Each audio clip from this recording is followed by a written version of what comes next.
single guy that's involved in MMA that's not a Bruce Lee fan.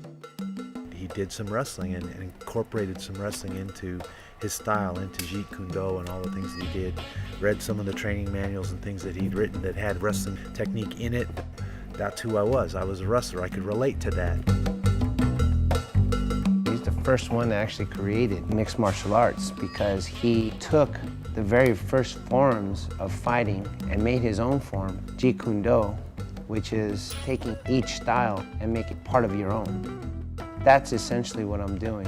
I was introduced to wrestling at a young age, 13 years old, and from there I'm taking the techniques from wrestling, applying those, and adding striking, and adding jiu-jitsu, and adding my MMA takedowns to the sport of mixed martial arts. He always said that Jeet Kune Do kept evolving, and that's very important because a lot of other styles don't have that. And I think in order to have a great style, you need to keep evolving. Normally the grandmasters who walk around, they're not going to change. No. That will never change because our style is the best style, and thankfully he didn't do that. The whole idea was that my father looked at Newton's laws of physics.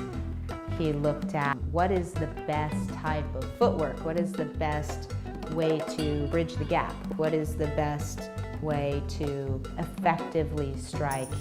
And so it's about how do I express myself with my body.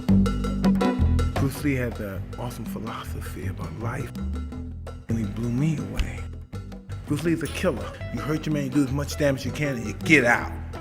You know what I mean? Without being hurt. Less damage on yourself as possible. I have so much respect for his philosophy. His philosophy is like the ultimate warrior philosophy. Life is like water. Fighting is like water. You have to adapt. Wow, this is deep. Bruce Lee gets me deep when I talk about Bruce Lee.